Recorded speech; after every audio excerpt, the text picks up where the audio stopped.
ونستعينه ونستغفره ونعوذ بالله من شرور أنفسنا ومن سيئات أعمالنا من يهده الله فلا مضل له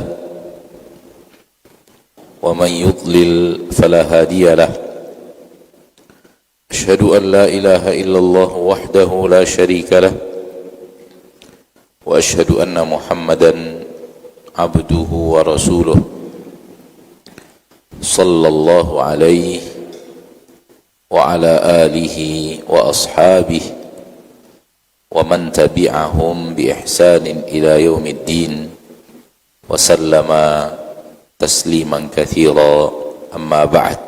Alhamdulillah, bersyukur kita kepada Allah Tabaraka wa Ta'ala Rabbul Izzati wal Jalalah atas segala limpahan rahmat dan nikmat yang dikaruniakan Allah Tabaraka wa Ta'ala kepada kita, dan sungguh nikmat-nikmat yang Allah Tabaraka wa Ta'ala berikan adalah nikmat-nikmat yang sangat banyak dan nikmat-nikmat yang sangat besar.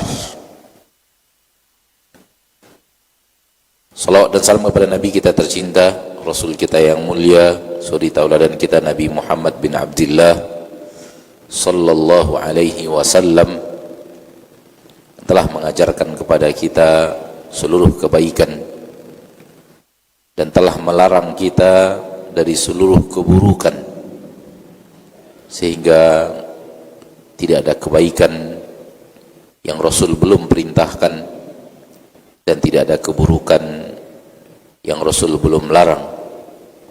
Rasulullah SAW bersabda, "Ma min amalin yuqarribukum ilal jannah illa wa qad amartukum bih wa ma min amalin yuqarribukum ila an-nar illa wa qad nahaitukum an."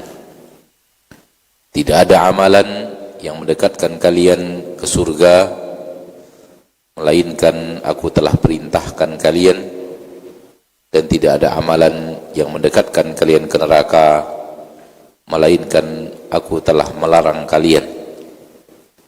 Maka tidak ada kebaikan apapun yang Rasul belum perintahkan, dan tidak ada keburukan apapun yang Rasul belum larang. Dan kebaikan dan keburukan tidak boleh dikembalikan kepada pendapat individu, tidak boleh dikembalikan kepada adat dan istiadat, tidak boleh dikembalikan kepada rumus-rumus manusia murni. Kebaikan dan keburukan standarnya adalah apa yang pernah disampaikan oleh Rasulullah sallallahu alaihi wasallam. Yang demikian itu karena manusia memiliki kelemahan,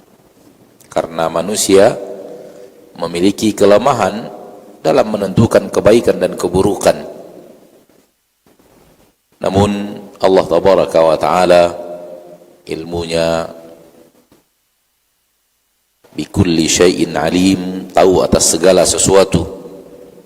Maka Allah lah yang telah menurunkan takaran kebaikan dan keburukan agar manusia yang lemah, yang memiliki keterbatasan yang sangat di dalam mengetahui sesuatu, mendapatkan standar kebenaran dan kebaikan dan keburukan, standar yang datang dari Allah Subhanahu wa Ta'ala. Baik, ma'asyarul muslimin wal muslimat rahimani wa rahimakumullah.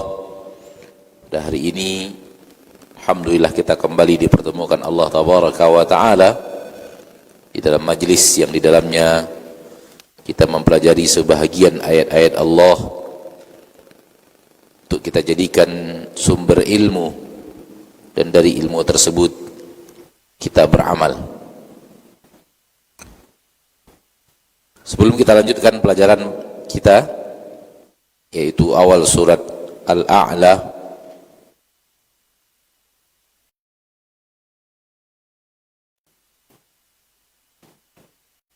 maka kita dengarkan terjemahan dari pelajaran yang lalu, yaitu surat Al-Ghashiyah.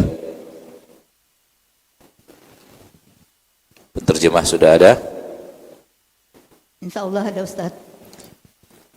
A'udzu أعوذ بالله من الشيطان الرجيم بسم الله الرحمن الرحيم هل أتاك حديث الغاشية Apakah telah datang padamu berita tentang hari kiamat? وجوه يومئذ خاشعة Wajah-wajah pada hari itu tertunduk, عاملة ناصبة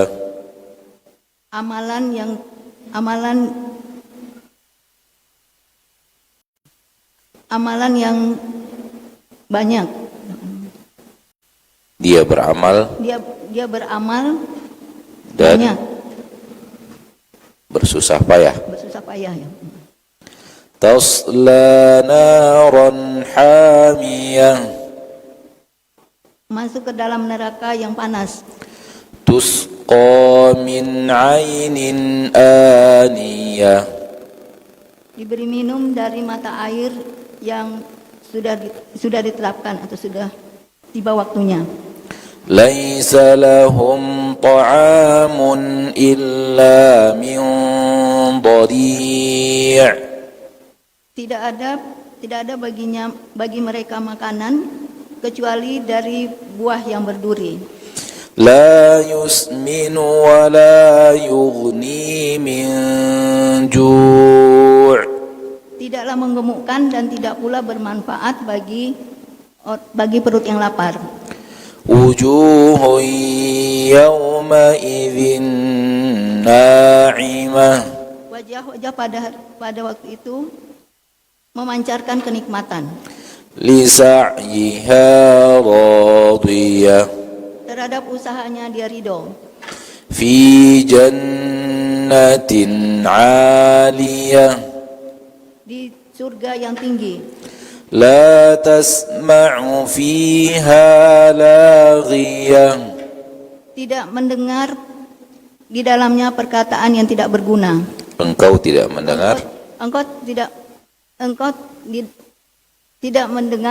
tidak mendengar di dalamnya perkataan yang tidak berguna. fiha 'ainun jariyah Di dalamnya mata air yang mengalir. fiha sururum marfu'ah Di dalamnya ranjang-ranjang yang ditinggikan. wa akwabum mawdu'ah Dan gelas yang diletakkan. wa namariqu masfufah Dan bantal-bantal yang tersusun.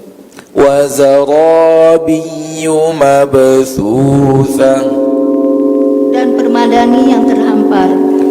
afala yanzuruna ilal ibili kaifa khuliqat Apakah tidak kalian melihat? Apakah tidak mereka melihat kepada unta bagaimana dia diciptakan? wa ilas samai kaifa rufi'at Dan kepada langit bagaimana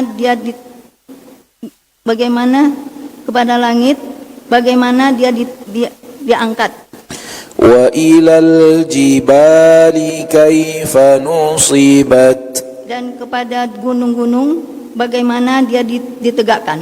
wa ilal ardi kaifa sutihat Dan kepada bumi bagaimana dia dihamparkan. fadzakkir innama anta mudzakkir Maka berikan peringatan, sesungguhnya engkau pemberi peringatan. lasta alaihim bimusaitir Bukankah engkau atas mereka penguasa? illa man tawalla wa kafar Kecuali siapa yang berpaling dan kafir. فيعذبه الله العذاب الأكبر. Maka dia mendustakannya, Allah mengazabnya yang dengan sangat besar, azab yang sangat besar. Inna ilayna iyabahum. Sesungguhnya kepada kami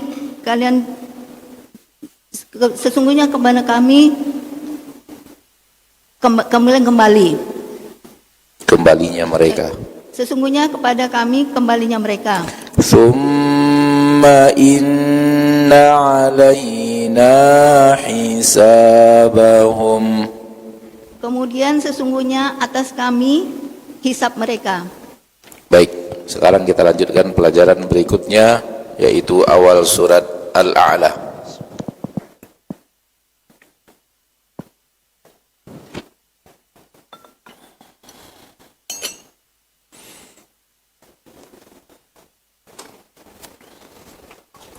Allah tabaraka wa ta'ala berfirman, Sabbihisma rabbikal a'la. Sabbih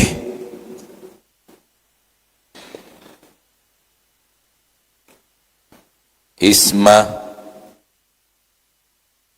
rabbika al-a'la.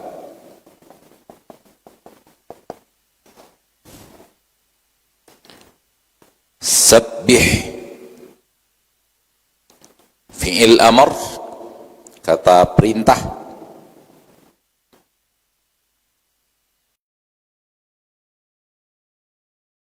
yang bermakna bertasbihlah.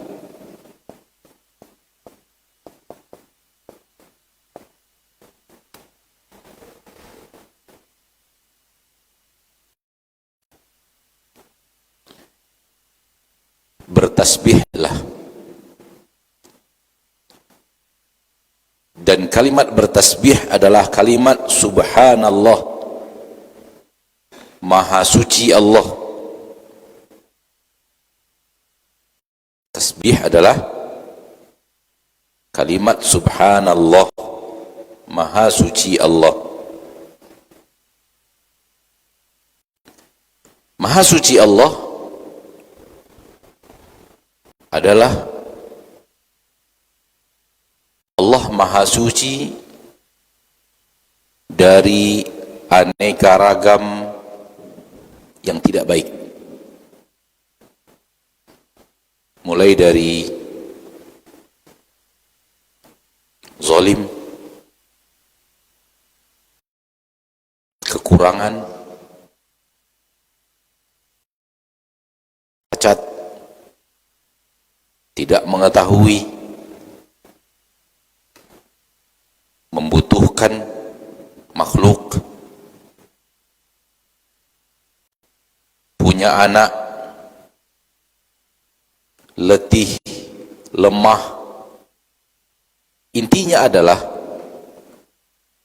bertasbih itu adalah menafikan seluruh kekurangan dari Allah, menafikan seluruh kesalahan dari Allah. Maka dia adalah kalimat pengagungan yang sangat tinggi, mengagungkan Allah dengan cara menafikan dari Allah segala yang tidak baik, segala kekurangan, segala kekeliruan, kesalahan, hal-hal yang tidak baik. Maka subhanallah itu adalah pengagungan.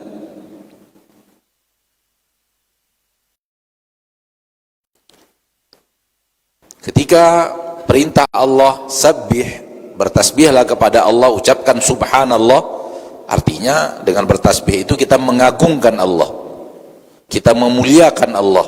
Caranya dari sisi makna subhanallah, maha suci Allah, maha suci Allah dari seluruh kekurangan, maha suci Allah dari seluruh kebatilan, maha suci Allah dari seluruh kezaliman, maha suci Allah dari seluruh yang tidak baik, yang tidak benar, yang salah, yang keliru, kekurangan, cacat yang kadang-kadang sebahagian makhluk menisbatkannya kepada Allah tabaraka wa ta'ala.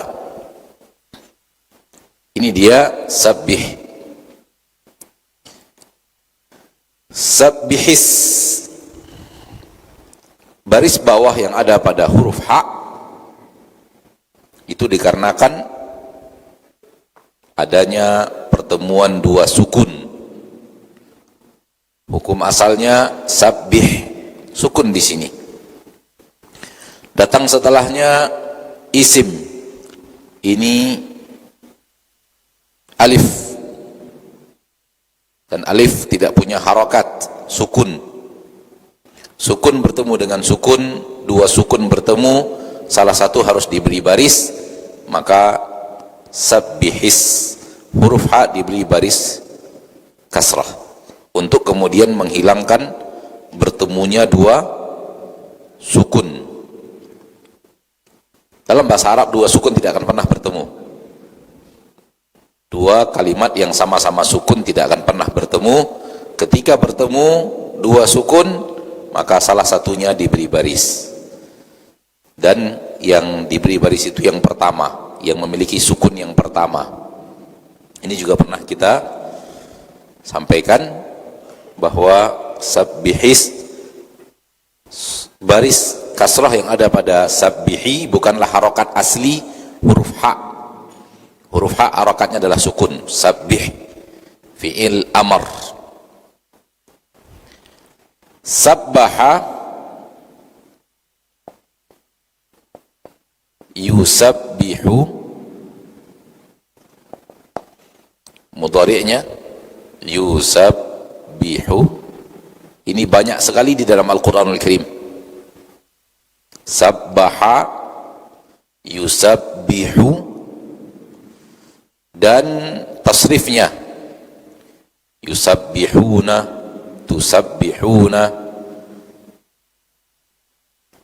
Sabbaha, beberapa ayat di dalam Al-Quran, sabbaha, sabbaha lillahi ma fis samawati wa ma fil ard, yusabbihu lillahi ma fis samawati wa ma fil ard, yusabbihuna bihamdi rabbihim. Maka kalimat sabbaha yusabbihu di antara kata kerja yang sering banyak ditemukan di dalam Al-Quranul Karim. Adapun yang tadi dalam ayat itu fi'il amar, perintah, bertasbihlah. Kalau ini fi'il madhi, sabbaha. Kalau ini fi'il mudhari', yusabbihu. Dan ini banyak ditemukan di dalam Al-Quranul Karim. Dahulu kita sering kalau ketemu fi'il kita belajar sorofnya. Sabbaha, sabbaha, sabbahu, yusabbihuna, tusabbihuna. Silahkan lanjutkan ya. Intinya adalah ana ingin mengingatkan bahwa ini banyak ada di dalam Al-Quranul Karim. Isim, nama. Rabbika, Rabbmu, Al-A'la, Maha tinggi. Sabbihisma rabbikal a'la, bertasbihlah nama Rabbmu, agungkan nama Rabbmu yang maha tinggi. Sudah kita sebutkan tadi apa makna mengagungkan, yaitu mengucapkan subhanallah, maha suci Allah dari segala kekurangan, ketidaktahuan, kelemahan, kezoliman, cacat, kebutuhan kepada selain dirinya.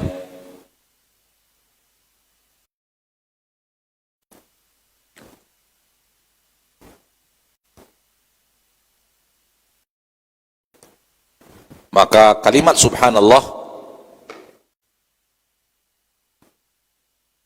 menolak seluruh kata-kata batil tentang Allah, menolak seluruh akidah-akidah batil tentang Allah. Seluruh pembicaraan tentang Allah yang batil ditolak dengan subhanallah.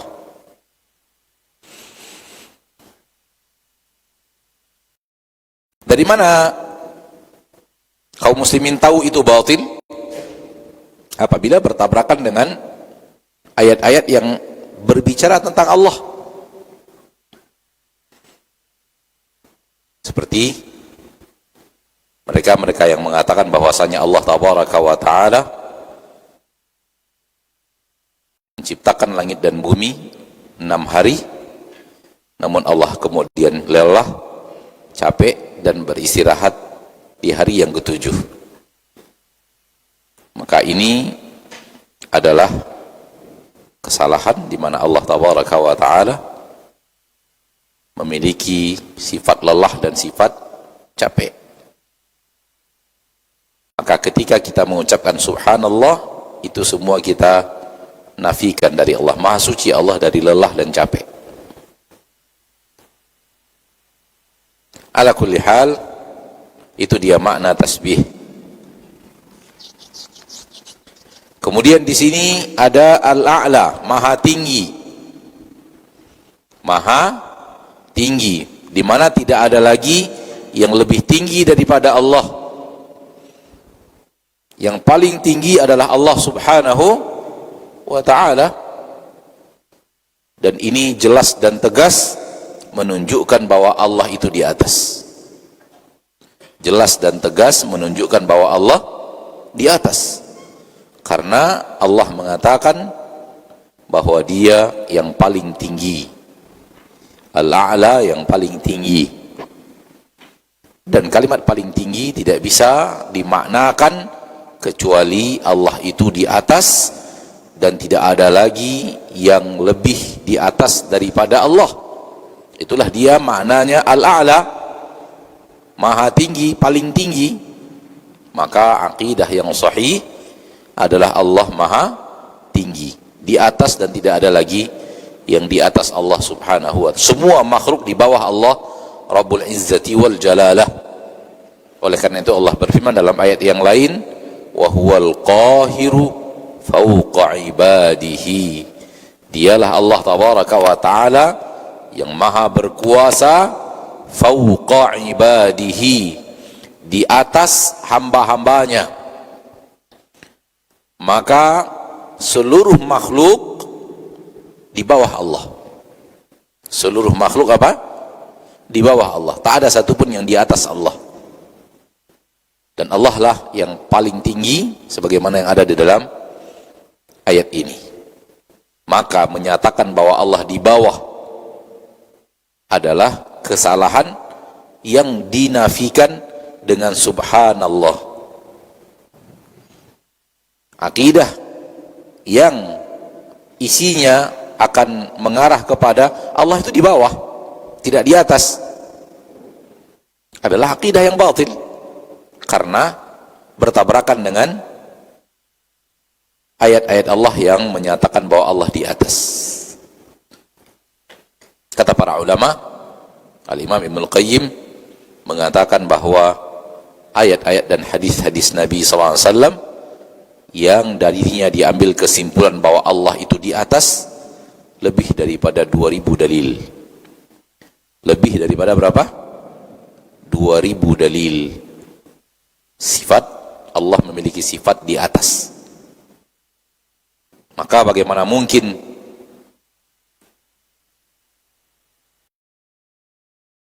ada orang berkeyakinan bahwa Allah di atas? Allah tidak di atas. Allah itu di bawah bersama makhluknya. Adapun sebahagian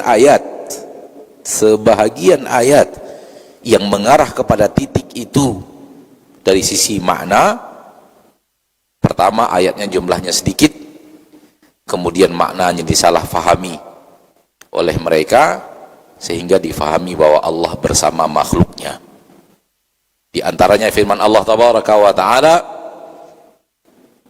bahwasanya Allah itu wa huwal ladzi fis samai ilahun wa fil ardi ilahun.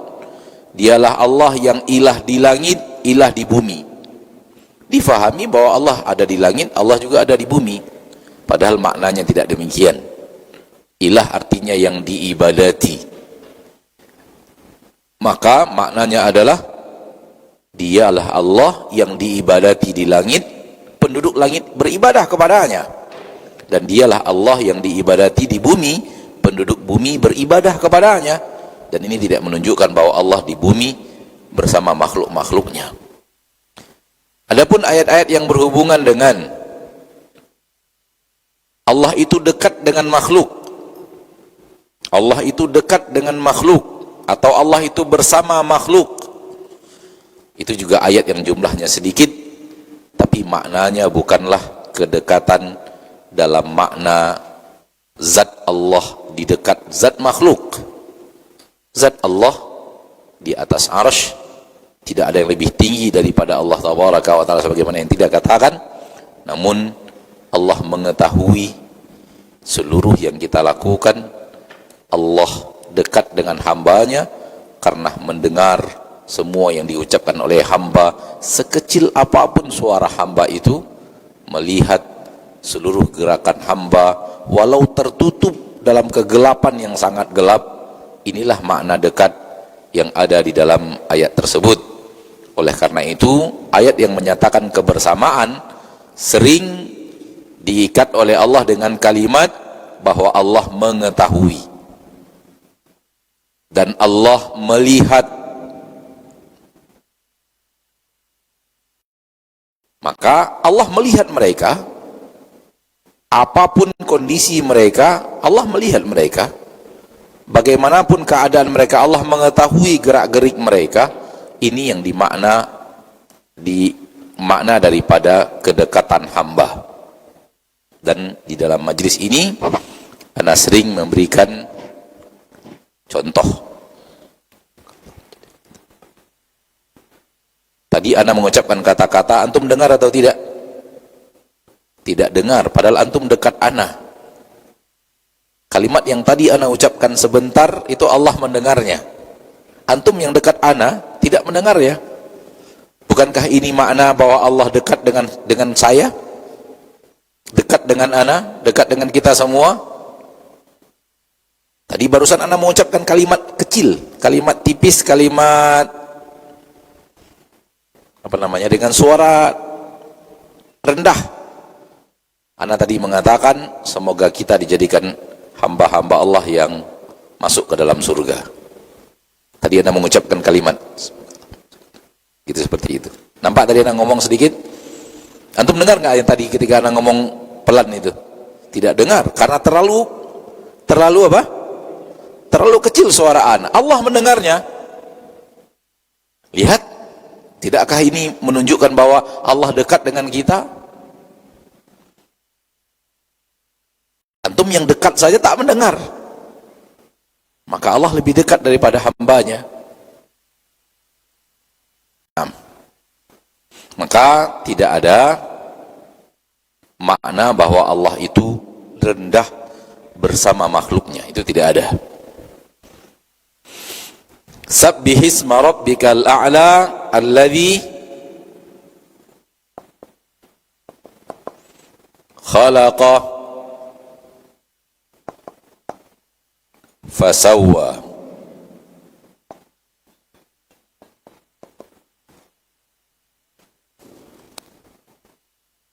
Sabbihisma rabbikal a'la, kita ingatkan lagi, ada yang lupa tadi. Sabbihisma rabbikal a'la, bertasbihlah, ucapkanlah tasbih dengan memuji Rabbmu yang maha tinggi. Ketika turun ayat ini, Rasulullah SAW mengatakan, jadikan ini di dalam sujud kalian, jadikan ini ucapan dalam sujud kalian. Makanya di dalam sujud sunnahnya adalah membaca Subhana rabbiyal a'la, Subhana rabbiyal a'la. Karena ketika turun ayat ini, Rasul kita tercinta SAW memerintahkan, jadikan dia di dalam bacaan sujud kalian. Ketika turun firman Allah Tabaraka wa Ta'ala, wasabbih,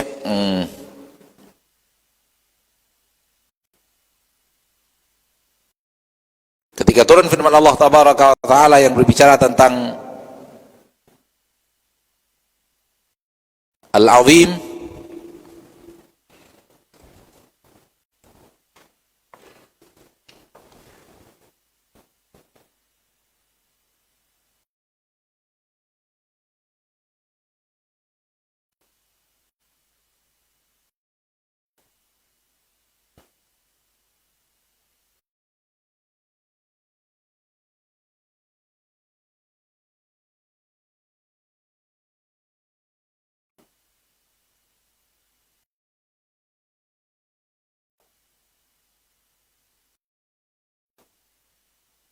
dalam surah Al-Waqi'ah, fasabbih bismi rabbikal azim, fasabbih bismi rabbikal azim. Nabi mengatakan sallallahu alaihi wasallam, ij'aluha fi ruku'ikum, jadikan dia pada rukuk kalian. Fasabbih bismi rabbikal azim, jadikan dia di rukuk kalian. Maka dalam rukuk kita mengucapkan subhana rabbiyal azim. Ketika ayat ini turun, sabbihisma rabbikal a'la, Nabi mengatakan ij'aluha fi sujudikum, jadikan dia di dalam sujud kalian. Dan ketika fasabbih bismi rabbikal azim turun, Rasul mengatakan ij'aluha fi ruku'ikum, jadikan dia dalam rukuk kalian. Ada sebuah penglihatan yang luar biasa, pengamatan luar biasa dari para ulama. Di saat kita akan sujud, kita turun dari atas ke bawah. Betul atau tidak? Kita turun dari atas ke bawah. Ketika sujud, makhluk turun dari atas ke bawah, lalu memuji Allah di bawah. Di bawah dimaksud itu lebih rendah daripada dia berdiri, ya atau tidak? Maka di sini Allah menyuruh untuk mengucapkan paling tinggi. Sabbihisma rabbikal a'la, paling tinggi. Padahal makhluk ketika itu sedang turun dari atas ke bawah. Perintahnya adalah sucikan Allah yang memiliki sifat paling tinggi, maha tinggi. Padahal makhluk sedang ke bawah. Kata para ulama, agar makhluk tidak memiliki asumsi bahwa Rabbnya ada di bawah.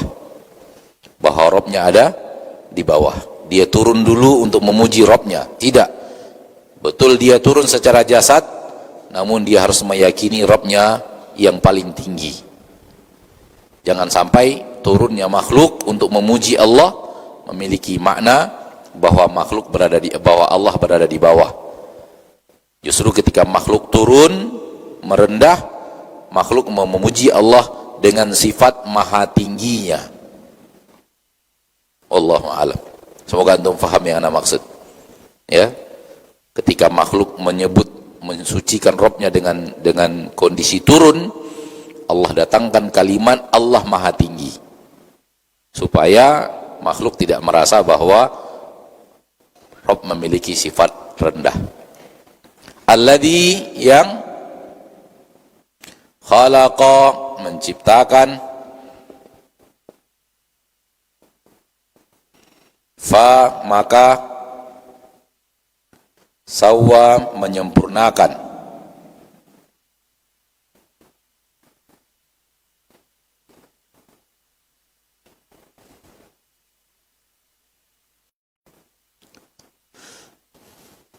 alladzi khalaqa, yang telah menciptakan. Kenapa ada kalimat telah? Karena fi'il madhi. Fi'il madhi untuk kata kerja di masa yang telah berlalu, maka datang kalimat telah. Yang telah menciptakan, maka ia pun menyempurnakan. Kalimat khalaqa banyak sekali dalam Al-Quran. Khalaqa, yakhluqu, fi'il amarnya. khalaqa, yakhluqu.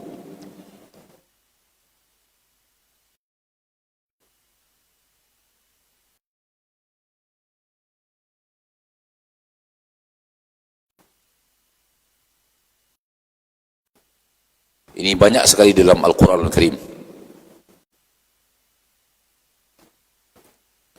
Maka dengan menguasai fi'il madhi, fi'il mudhari dan sarafnya, maka akan banyak kalimat ini datang kepada kita di dalam kitabullah azza wa jalla. Yakhluquna, takhluquna, yakhluqu, khalaqu, khalaqa, khalaqta, khalaqtum.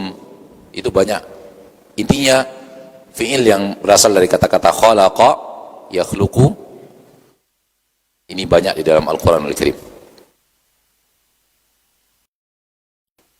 Alladzi khalaqa, Allah yang telah menciptakan. Apa saja yang diciptakan oleh Allah? Yang diciptakan oleh Allah adalah seluruh selain Allah.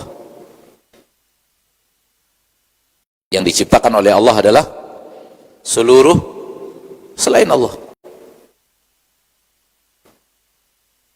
Hanya ada dua, pencipta dan yang diciptakan. Pencipta adalah Allah, maka selain Allah masuk kepada yang diciptakan. Maka yang diciptakan jumlahnya banyak, namun cukup bagi kita untuk mengatakan selain Allah. Selain Allah. Apa saja selain Allah yang bukan Allah, maka itu makhluk. Matahari selain Allah, maka dia adalah makhluk. Bintang-bintang selain Allah, maka dia adalah makhluk. Karena matahari, bintang dan bulan adalah makhluk, mereka tidak berhak untuk diibadati karena mereka bukan khaliq, bukan pencipta. Mereka diciptakan. Mereka juga makhluk yang beribadah kepada penciptanya. Api selain Allah, maka dia bukanlah khaliq, namun dia adalah makhluk, maka tidak berhak mengibadati api. Nabi Isa bukanlah Allah, selain Allah, maka dia adalah makhluk, tidak berhak untuk diibadati. Bahkan Nabi Isa dan api sama-sama beribadah kepada pencipta mereka, yaitu Allah Subhanahu wa ta'ala. Begitu seterusnya.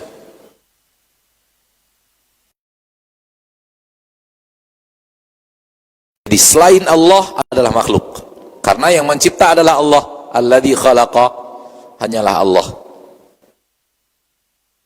Maka yang tidak pencipta tidak berhak diibadati. Yang tidak mencipta tidak berhak diibadati. Oleh karena itu ketika Allah menyuruh kita beribadah kepada Allah, Allah katakan yang telah menciptakan kalian. Kenapa Allah yang diibadati? Karena dia yang telah menciptakan kalian dan menciptakan orang-orang sebelum kalian. Ya ayyuhan nasu u'budu rabbakum. Kenapa Allah yang diibadati? Karena alladzi khalaqakum, karena dia yang telah menciptakan kalian. Walladzina min qablikum, dan dia yang telah menciptakan orang-orang sebelum kalian. Selain pencipta tidak berhak untuk diibadati. Maka selain Allah bukanlah pencipta, selain Allah adalah makhluk, maka tidak berhak untuk diibadati. Malaikat tidak berhak untuk diibadati, para nabi tidak berhak diibadati, para wali apatah lagi tidak berhak diibadati, api tidak berhak diibadati, matahari tidak berhak diibadati, karena bukan dia pencipta.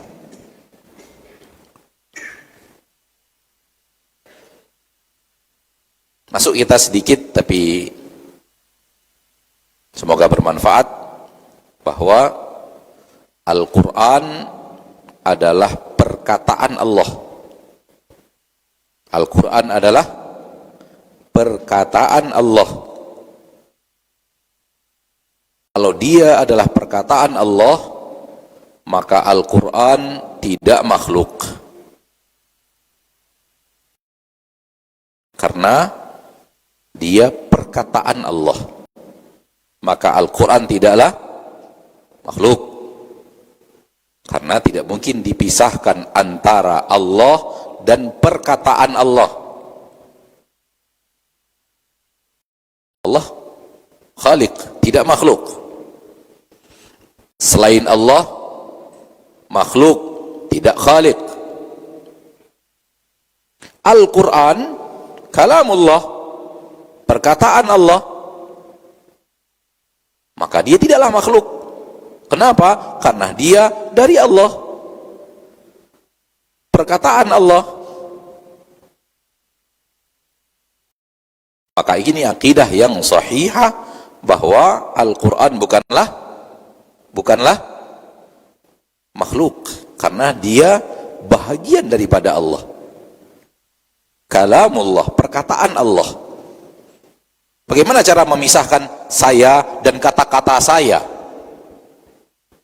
Faham tidak maksudnya?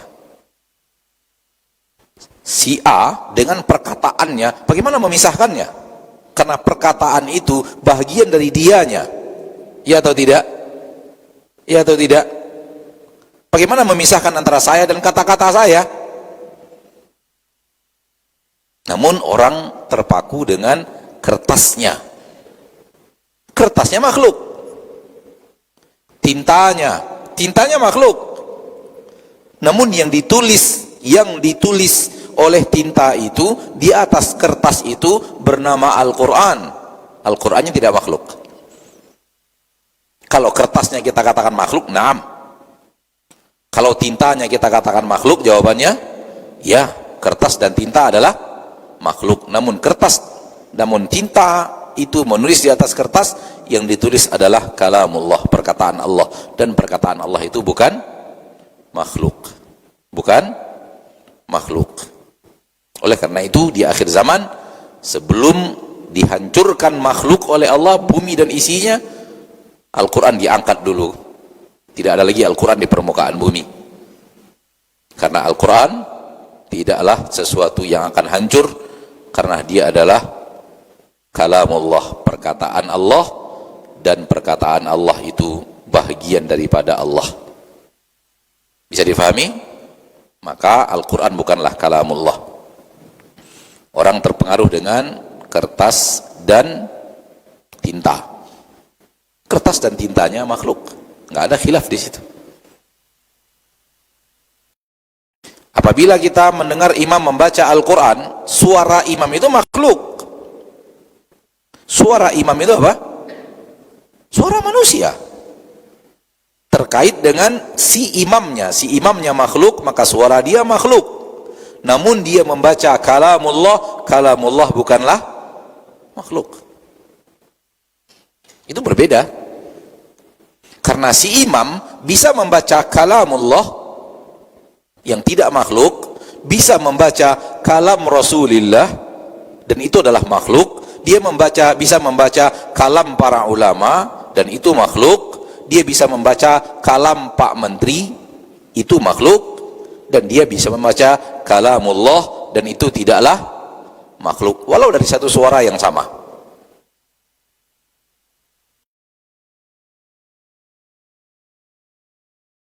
Bisa difahami? Suara imam makhluk, namun suara itu sedang membaca Al-Quran, dan Al-Quran bukanlah makhluk. Fasawwa, alladzi khalaqa fasawwa, Allah yang telah menciptakan, berarti semua makhluk Allah yang ciptakan. Fasawwa, dan dia menyempurnakan ciptaannya. Maka seluruh ciptaan Allah sempurna. Seluruh ciptaan Allah memiliki kesempurnaan. Dan lihatlah alam yang terbentang ini dengan aneka ragam apa yang ada di dalamnya. Kita akan melihat kesempurnaan tiada tara di aneka ragam bentuk ciptaan Allah. Maka seluruh ciptaan Allah tabaraka wa ta'ala memiliki sifat sempurna dalam penciptaan, karena dia diciptakan oleh zat yang maha sempurna dan memiliki kesempurnaan. yang berjalan di atas dua kaki berjalan dengan sempurna, yang berjalan di atas empat kaki berjalan di atas dengan kesempurna, yang berjalan di atas 8 kaki berjalan dengan sempurna, yang berjalan dengan entah berapa puluh kaki berjalan dengan sempurna, yang tidak punya kaki berjalan dengan sempurna. Inilah dia penciptaan Allah Tabaraka wa Ta'ala Rabbul Izzati wal Jalalah. Memiliki kesempurnaan, memiliki keseimbangan,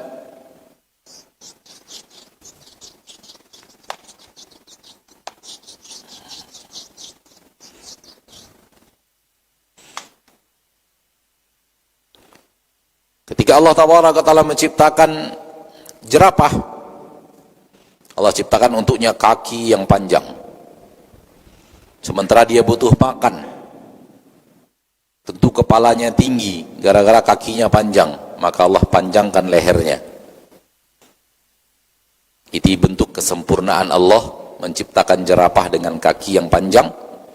Dan ketika Allah menciptakan babi, Allah tidak berikan kepadanya leher yang panjang karena dia tidak membutuhkan itu. Ketika Allah menciptakan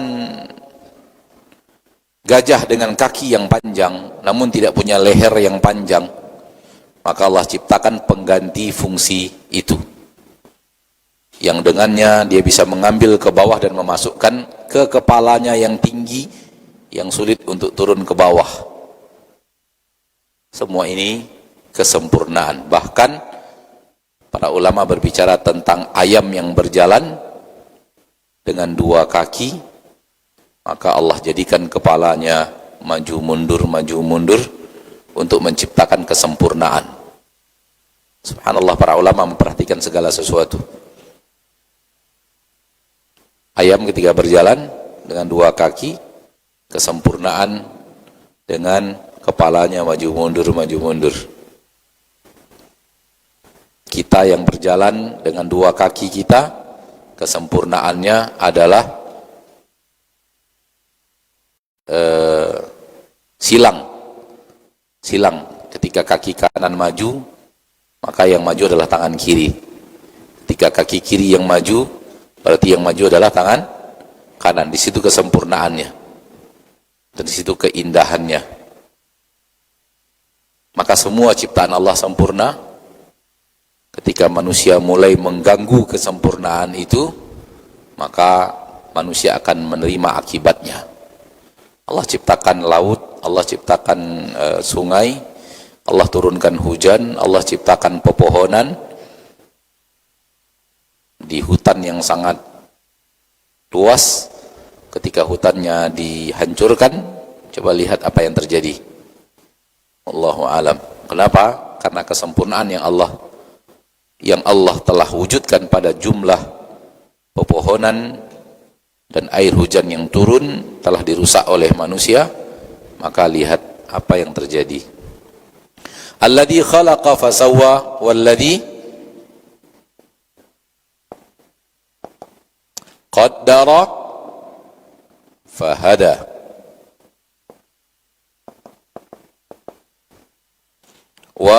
Dan yang qaddara mentakdirkan,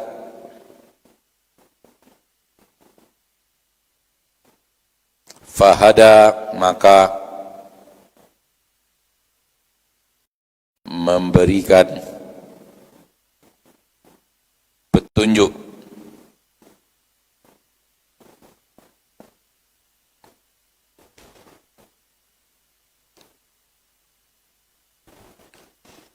Setelah Allah ciptakan,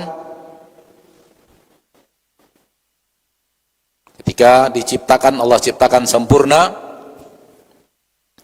kemudian Allah tentukan takdir.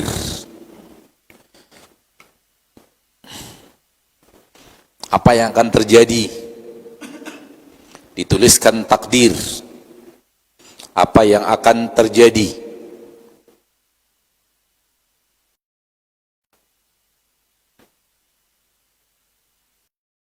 Dan sering ketika kita bicara takdir, kita mengatakan bahwa itu telah tertulis di catatan-catatan takdir 50.000 tahun sebelum Allah menciptakan langit dan bumi.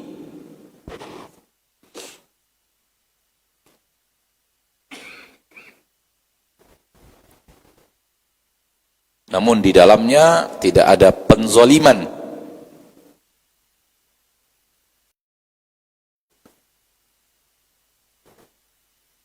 Karena takdir itu bukanlah paksaan.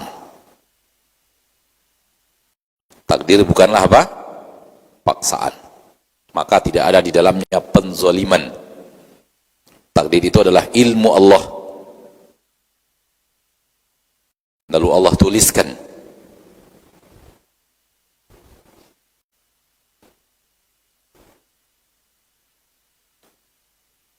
Apakah sebelum kita melakukan majlis ini Allah sudah tahu kita akan bermajlis? Lalu Allah tulis. Karena Allah sudah tahu. Itulah takdir. Yang akan kita lakukan besok Allah tahu. Keyakinan kita Allah tahu nggak apa yang kita lakukan? Belum kita lakukan, tapi besok akan kita lakukan. Allah tahu atau tidak? Kalau kita mengatakan tidak tahu, kita menyalahi puluhan ayat, ratusan ayat dan hadis di mana Allah mengetahui segala-galanya. Berarti yang besok kita lakukan Allah tahu. Yang besoknya lagi Allah tahu. Sampai bulan yang akan datang Allah tahu. Sampai tahun yang akan datang Allah tahu. Sampai kita meninggal Allah tahu. Kalau Allah tahu, maka Allah tulis. Itulah dia takdir. Allah tahu. Karena Allah tahu, Allah tulis. Bukan Allah tulis lalu kemudian, hai makhluk, kerjakan sesuai dengan apa yang kutulis. Itu paksaan. Itu paksaan.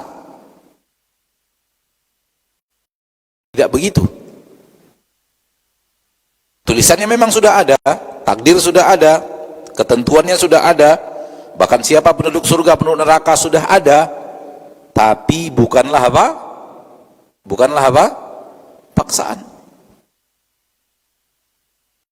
Karena Allah tahu apa yang akan kita kerjakan semuanya. Karena Allah itu maha tahu, mengetahui semua yang akan terjadi. Apa yang kita kerjakan sekarang Allah tahu walau belum kita lakukan. Apa yang kita kerjakan besok Allah tahu walau belum kita lakukan. Apa yang kita kerjakan besok Allah tahu walau belum kita lakukan. Apa yang akan terjadi sampai sebulan yang akan datang dari hidup kita Allah tahu walau belum terjadi. Begitu terus sampai mati. Allah tahu. Itu ya keyakinan kita. Kalau kita yakin Allah tahu, maka tambahkan keyakinan. Karena Allah tahu, maka Allah bisa menuliskannya walau belum terjadi.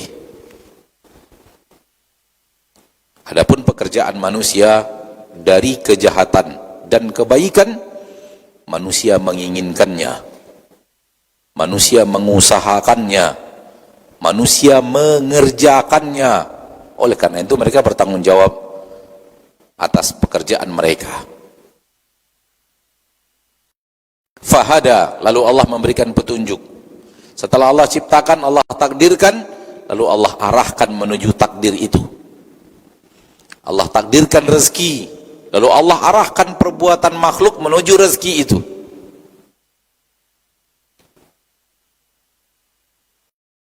Menuju kemaslahatan kehidupan mereka. Maka lihatlah makhluk Allah tabaraka wa ta'ala bergerak kepada rezekinya masing-masing yang telah ditakdirkan Allah tabaraka wa ta'ala untuknya. Yang manusia mencari rezeki dengan cara yang seperti ini kepada rezekinya. Burung-burung melakukan perbuatan seperti ini untuk mengarah kepada rezekinya. Ikan-ikan bergerak ke arah yang seperti ini untuk Allah tunjukkan kepadanya, dan Allah beri petunjuk untuk rezekinya yang telah ditakdirkan kepadanya. Singa, harimau dan yang lainnya bergerak menuju rezekinya. Dan begitu seterusnya. Allah turunkan air, Allah ciptakan air, Allah takdirkan kemana air itu mengalir, dan Allah arahkan dia menuju tempat yang ditakdirkan untuknya. Termasuk manusia dan kemana akhir arahnya. Maka ketika dia mengarah kepada kebaikan, Allah menunjukkan kepadanya kebaikan. Ketika dia adalah ahlus syaqawah, maka dia akan dimudahkan untuknya keburukan demi keburukan. Walladzi qaddara fahada walladzi akhrajal mar'a. Ini aja kita hapus.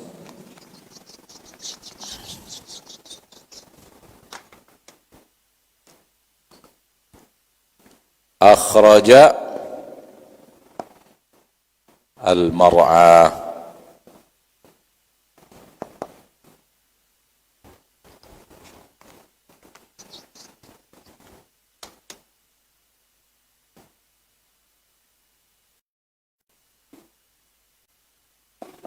Akhraja, mengeluarkan.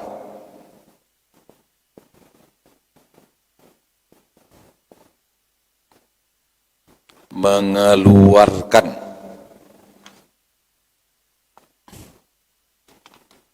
Al-mar'a, rerumputan.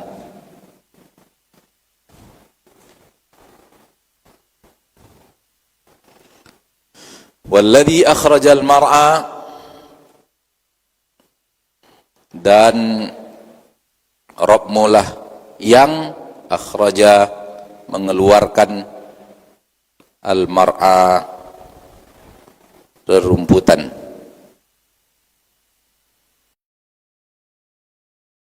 Tempat di mana makhluk-makhluk Allah digembalakan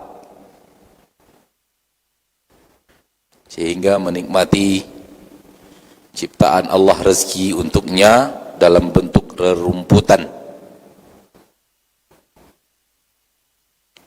Mungkin dalam sebagian Al-Quran terjemah di sini diterjemahkan menumbuhkan, akhraja, menumbuhkan. Maknanya begitu, maknanya menumbuhkan rerumputan secara makna, karena mengeluarkan itu adalah mengeluarkannya dari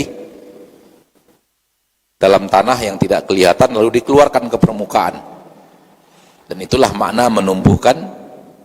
Namun dari kalimat ini maka makna artinya terjemahannya dalam bahasa Indonesia adalah mengeluarkan, dari kata-kata kharaja yakhruju, keluar, akhraja yukhriju, mengeluarkan. Tapi secara makna adalah menumbuhkan. Secara makna adalah apa? Menumbuhkan. Allah tabaraka wa taala menyebut, setelah Allah tabaraka wa taala tadi mengatakan Allah menciptakan dan ciptaannya Allah sempurnakan, lalu Allah berikan takdirnya, lalu Allah berikan petunjuk kepada makhluk itu untuk mengarah kepada takdir tersebut. Setelah itu Allah katakan walladzi akhrajal mar'a, dan Allah yang telah menumbuhkan rerumputan, tempat di mana makhluk-makhluk mengambil rezeki. Ini adalah karunia Allah kepada makhluk-makhluknya, terutama yang mengambil makanan melalui rerumputan, yang rezekinya ada pada dedaunan,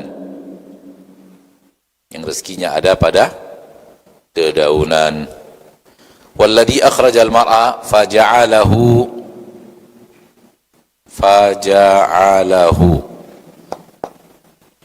utha'an ahwa.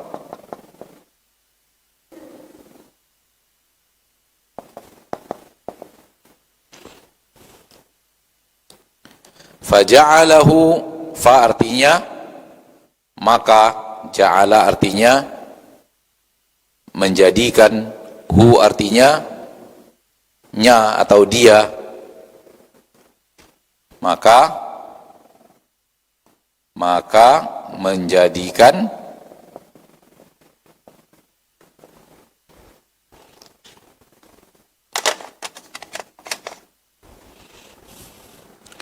nya, maka Allah menjadikannya rerumputan tadi. Faja'ala, maka Ja'ala menjadikan, Allah menjadikannya rerumputan tadi.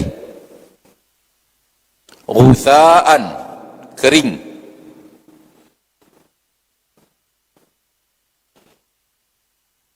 Ahwa, kehitam-hitaman.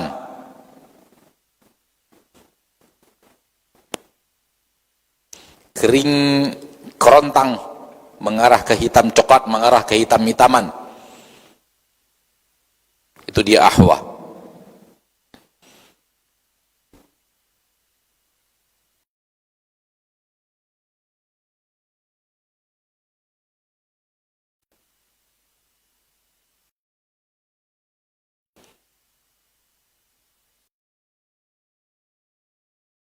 Ketika Allah selesai berbicara penciptaan dedaunan, rerumputan, tempat makhluk-makhluk Allah subhanahu wa ta'ala mengambil rezeki, Allah juga mengatakan dedaunan itu nanti akan Allah jadikan kering, dan warna yang hijaunya itu berubah menjadi kering coklat kehitam-hitaman, karena dia akan hancur setelah itu. Dan itu terlihat dari secara zahir dedaunan yang diciptakan oleh Allah tabaraka wa ta'ala Rabbul Izzati wal Jalalah.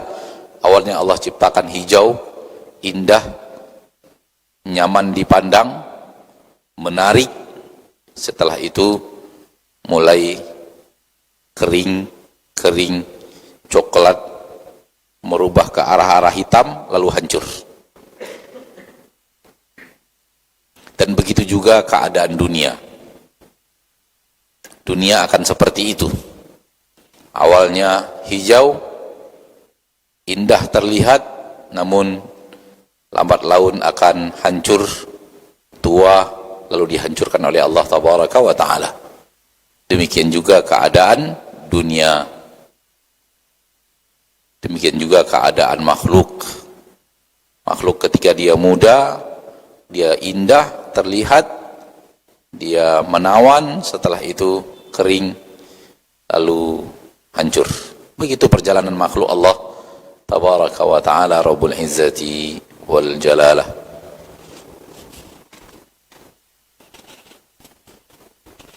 Sampai di situ dulu pertemuan kita. Sampai di situ dulu materi kita pada kesempatan yang berbahagia ini. Karena ayat berikutnya berbicara hal yang berbeda, maka kita cukupkan sampai di sini secara materi. Waktu yang tersisa kita gunakan untuk menjawab beberapa pertanyaan dari kaum muslimin wal muslimat. Barang siapa yang ada pertanyaan, kita persilahkan.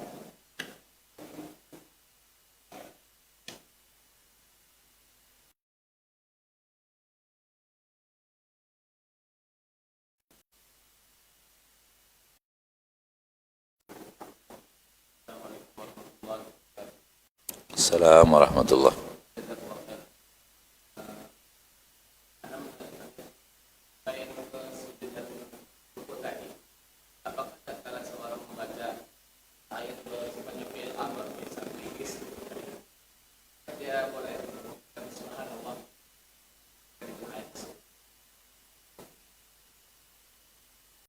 Ulangi lagi.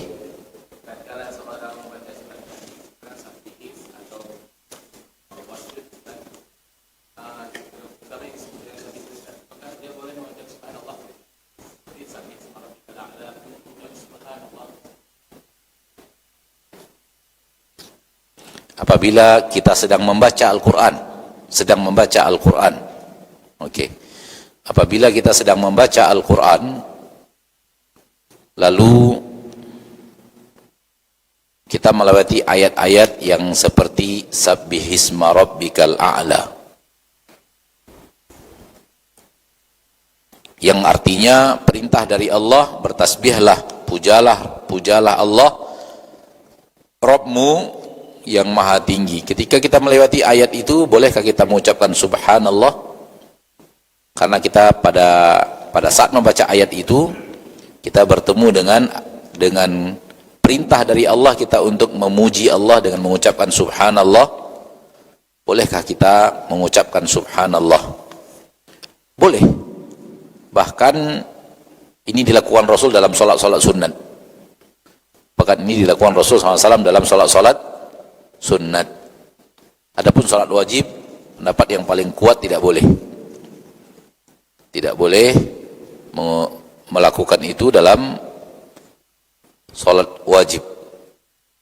Demikian juga ketika ayat bercerita tentang surga, lalu kita minta kepada Allah surga. Ayat bicara tentang neraka, lalu kita mohon perlindungan kepada Allah dari neraka. Itu boleh dilakukan, tapi di dalam sholat-sholat sunat, atau di dalam membaca Al-Quran, tidak di dalam sholat. Maka insya Allah tidak apa, dan benar karena kita sedang melakukan apa yang diperintahkan Allah tabaraka wa ta'ala dalam ayat tersebut. Barakallahu fiik.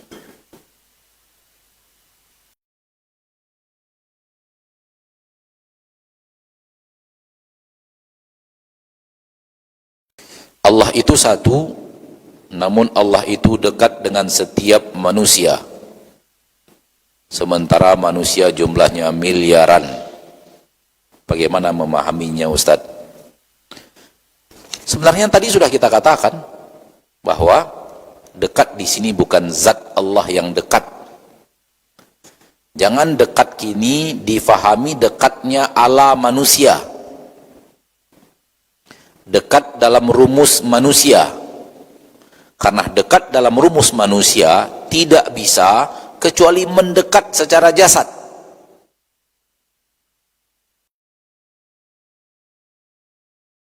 Kalau dekat dalam pemahaman kita manusia terhadap apa yang kita ketahui dari kita, zat kita dan kemampuan kita, dekat tidak bisa kita fahami kecuali benar-benar dekat.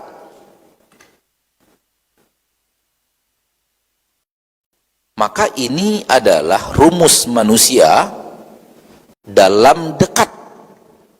Tidak bisa dikatakan dekat kecuali berdekatan secara fisik. Maka orang yang sedang berada di Mekah jauh dari kita, tidak bisa dikatakan dekat. Dalam rumus makhluk. Sementara dekatnya Allah tabaraka wa ta'ala, jangan gunakan rumus makhluk itu kepada Allah. Allah dekat dengan makhluknya walau secara zat berjauhan. Kenapa? Karena Allah melihat seluruh gerakan makhluk, Allah menyaksikan seluruh gerakan makhluk, Allah mendengar seluruh ucapan makhluk. Oleh karena itu Allah mengatakan kepada Nabi Musa dan Nabi Harun, innani ma'akuma, aku bersama kalian berdua, wahai Musa, wahai Harun. Pergilah kepada Fir'aun, dakwahi Fir'aun, jangan takut, aku bersama kalian. Apakah kebersamaan di sini adalah Allah dekat Nabi Musa dan Nabi Harun, sehingga Allah bersama Nabi Musa dan Nabi Harun ketika Nabi Musa dan Nabi Harun pergi mendakwahi Fir'aun? Jawabannya enggak.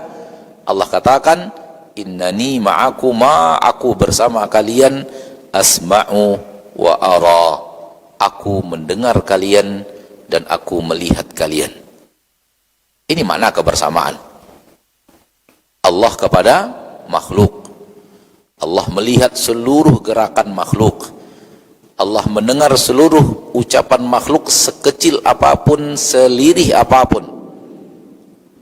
Allah bisa melihat kita di saat kita tak bisa melihat diri kita sendiri.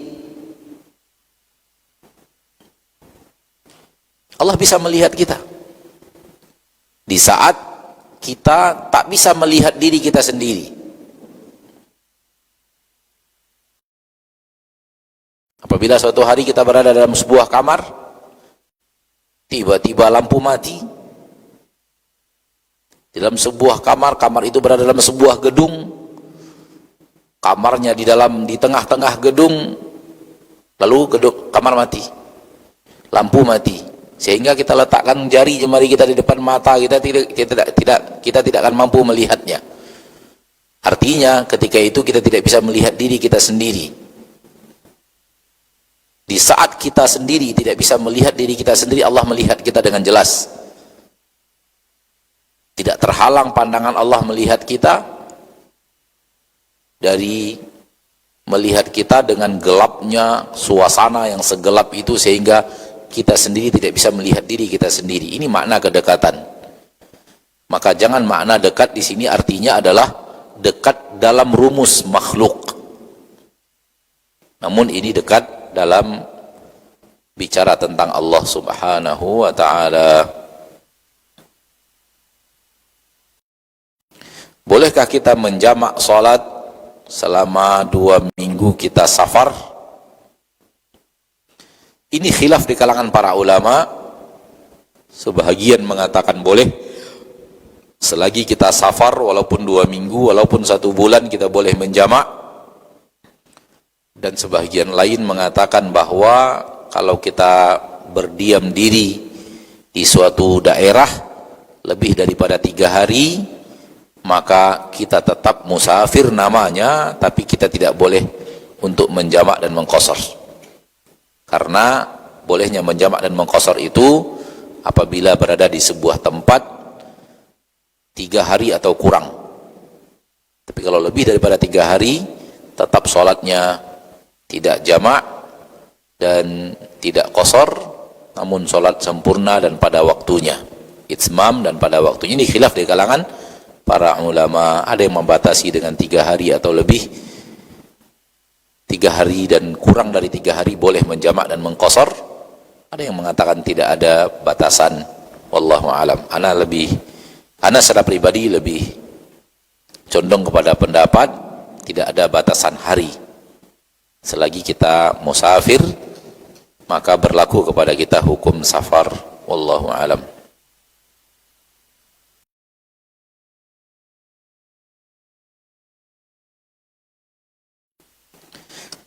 Seorang yang berdosa dan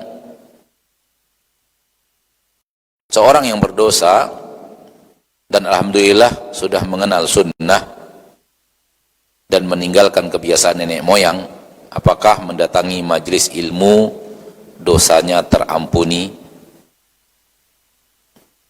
Allah berfirman di dalam Al-Quran, innal hasanati yudhibnas sayyiat. Kebaikan-kebaikan yang dalam agama kita adalah kebaikan, itu akan menghilangkan keburukan-keburukan. Maka ini sifat ketaatan dalam agama kita. Sifat ketaatan yang dia adalah kebaikan akan menghapuskan keburukan-keburukan. Maka aneka ragam ketaatan yang kita lakukan, salah satu fungsinya adalah menambah pahala dan mengurangi dosa. Menambah pahala dan mengurangi dosa.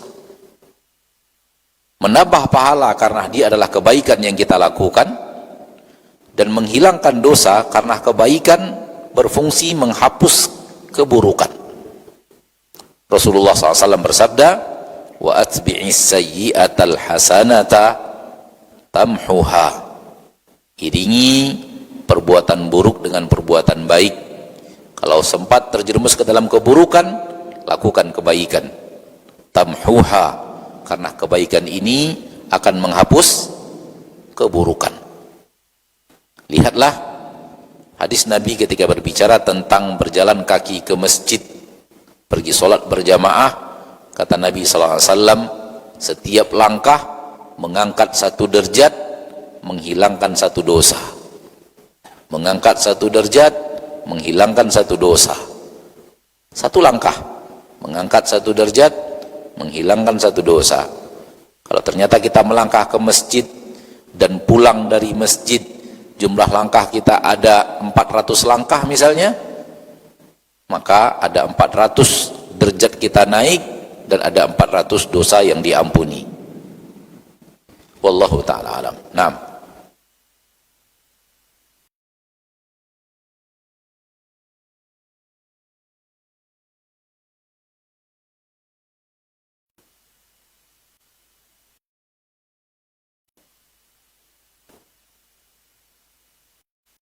Kami 7 bersaudara, kedua orang tua sudah wafat. Apakah salah jika tidak ada di antara kami yang membahas warisan, sementara semua kami tahu ibu meninggalkan sejumlah uang dan emas.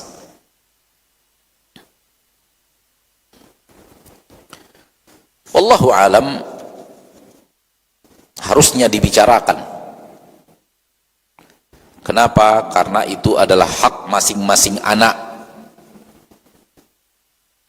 Dan membicarakan hak adalah sesuatu kebenaran, dan tidak ada harusnya malu untuk membicarakan hak yang telah diberikan Allah Tabaraka wa Ta'ala kepada hambanya. Kita membicarakan haknya kita. Pada dasarnya ketika seluruh ahli waris sepakat untuk belum membagi harta waris, boleh. Pada dasarnya boleh menunda pembagian harta waris. Namun ketika sepakat menunda pembagian, artinya dibicarakan juga. Kalau hendak diundur kapan pembahagiannya, dibicarakan juga pengundurannya. Bukan didiamkan saja tanpa ada pembicaraan, karena ini berbahaya. Karena sesungguhnya syaitan bisa masuk kepada salah seorang yang sedang memegang harta waris untuk menggunakannya. Tiba-tiba lenyap, tiba-tiba hilang, tiba-tiba telah tergadaikan, tiba-tiba diketahui telah terjual, maka dia menzolimi saudara-saudaranya yang memiliki hak atas waris tersebut. Wallahu a'lam.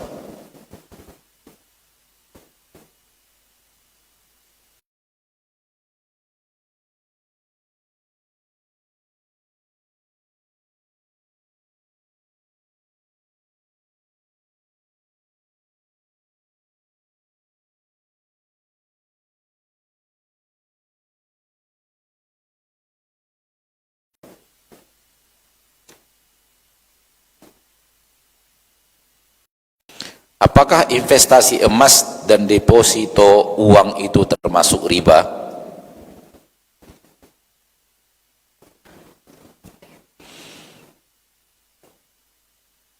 Kalau yang dimaksud investasi emas adalah kita beli fisik emas lalu kita simpan, maka tidak.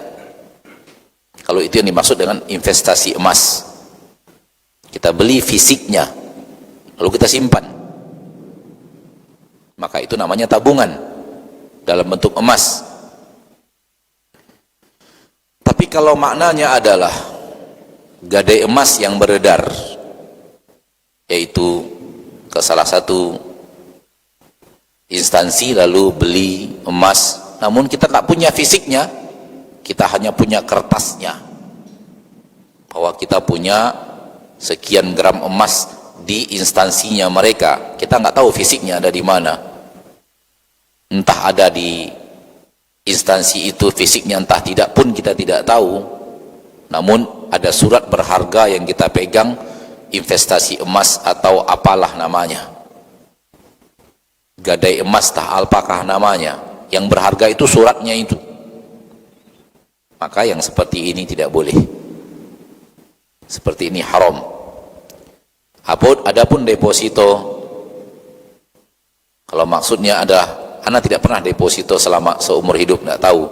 Tapi kalau maksudnya yang Ana pahami, deposito itu adalah letak uang kita beberapa jumlah tertentu dan tidak boleh diambil selama sekian lama waktu, nanti diambil lagi dan bertambah banyak daripada jumlah yang kita letakkan di awal. Itu yang Ana tahu tentang deposito. Kalau itu maknanya, maka ini adalah riba. Wallahu alam. Sampai di sini pertemuan kita pada kesempatan yang berbahagia ini. Semoga Allah Tabaraka wa Ta'ala menjadikan kita hamba-hambanya yang berusaha mempelajari agama Allah dan mengamalkan agama Allah dalam kehidupan. Subhanakallahumma wa bihamdika, asyhadu an la ilaha illa anta, astaghfiruka wa atubu ilaik. Assalamualaikum warahmatullahi wabarakatuh.